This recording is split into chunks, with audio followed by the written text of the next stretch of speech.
our energy-related companies. Where we're worried right now are areas which are consumer-oriented, retail, places where people, if there are higher taxes, will end up having less disposable income. There is a movement with the current administration to do a redistribution of assets and income for the classes, and whether you agree or disagree, over the last 20 to 30 years, a high percentage of successful people have benefited, a high percentage of people of the working type have not benefited. So, we're going to see more gated communities and things, and having a more balanced situation may be in the national interest, even though who likes higher taxes? And they are focused. The tax rates have been increased dramatically, and I'll get to that shortly. Our focus, moving on as quickly as I can here for the time, is we keep short to short-term bonds. Municipals are very high grade, AA minimum, and they're selective. It's not just any bond. Corporates, we're very much focused on quality in the industry sector, less than a 2-year average maturity. Principal protection is the key. We are buying longer-term bonds tied to inflation. We had some that were done for us. We did one with Wells Fargo last week and one with Citibank, and they have a rate that's tied to inflation plus an index, depending on the bank issuer, and having that longer term is not uncomfortable. Some foreign denominated bonds, those are natural resource rich countries, such as Australia, particularly Canada. High-grade bonds we've been interested in, and utility stocks, even though they've been very strong. Utility stocks run like long-term bonds, but because they have variable rates that come into the process of regulation, if interest rates go up, their rates of return gradually will increase, so there is some protection there. For the future, I think it's real important to get objective advice from people. You see a lot of things out there that just don't make a lot of sense. There are a lot of gimmicks. And I would encourage you to respect your assets. Find that many people spend more time shopping for a color of a car or a carpeting than they will making investment decisions of life saving or even getting medical care. These are complicated things, and a lot of folks will just trust somebody very easily, and that person may or may not be worthy of that trust. But be respectful. You've worked hard for these assets. It's not something that should be done casually. Be realistic with expectations. This group, in terms of your judgment about market history, was amazing. Because I almost always, when I brought that up, had people with way higher expectations of what's happened in the markets. Set a prudent strategy. Ask yourself, just as I had an investment potential, I have a 50% chance of making 50% profit in a year or two. And I've got a 50% chance of losing 50% in a year or two. How good will I feel if I make the 50%? Obviously good. How badly would I feel if I lost the 50%? And are they balanced? Will I be benefiting more by the plus 50% than the pain of losing 50%? And a lot of folks would just get tips and do things and take hunches and whatever.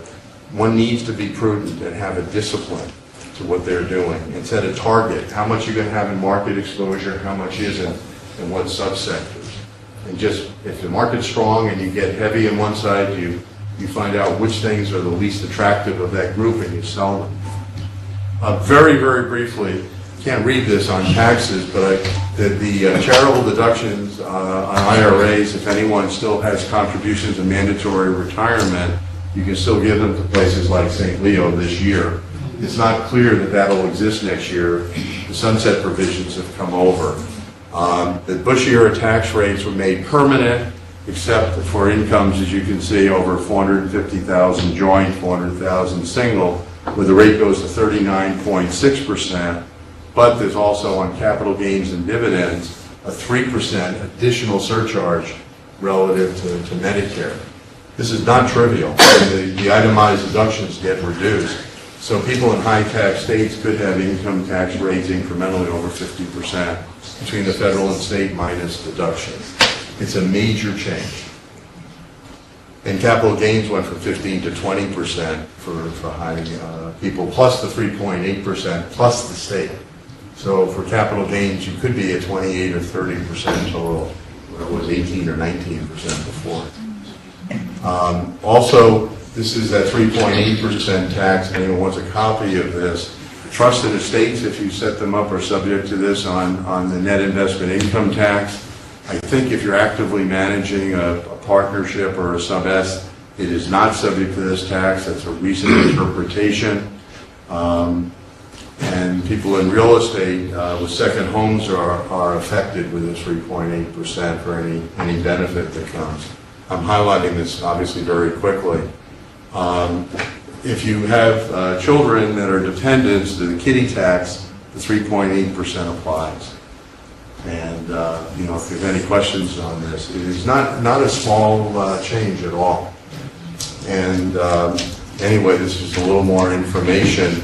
There's withholding requirements for employers over $200,000. You have to report it on the 1040, and it is a change. For the future, the talent and drive of our country is likely to overcome, in my view, major challenges. However, this idea of working together and more nonpartisanship is so critical. I mean, we have very talented people who can solve problems if they put their mind to it. The president had asked to have a committee set up before his re-election around that time, you know, with Bowles was on there, Simpson Bowles and others, and they did exactly what he asked for, and he didn't want to take it on up. Everybody would not have liked parts of it. It was very balanced, and it was I think it was a very good start. Our keys are: can we overcome the political gridlock?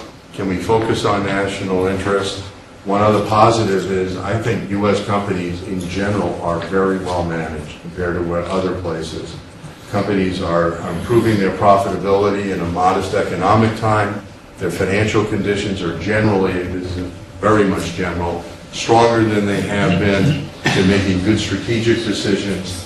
And I think that they've done a really good job overall. And I think that's a real positive. And, you know, I think we have possibilities of a more tranquil world. And we've had decades and decades of challenges from the Cold War. I don't know, some of you may remember, people had you know, bomb shelters. I don't know if any of you ever were in elementary school and you had to go out and you put your head under your desk for the nuclear bomb that was going to come there. And that was a lot, wasn't it? I'm not sure how we all figured that out, but we're going to do this, and you sit there saying, well, whose idea was this? That's really going to help us a whole lot. And we couldn't be by the door because if a nuclear bomb came, it might break some glass, it might hurt us. And you had the fallout shelters, and you had all the worries. Now, a lot of that probably was grossly exaggerated, but we felt that. We had the issues with the tragedies of the Vietnam War in terms of people who were killed and wounded, even the Korean War.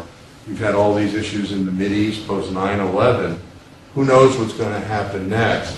But I think there are real possibilities for a more peaceful period of time. I mean, how can you forecast? But that's a positive. And I think that there are tremendous advances in the future with technology. I mean, just being on this campus makes you smart.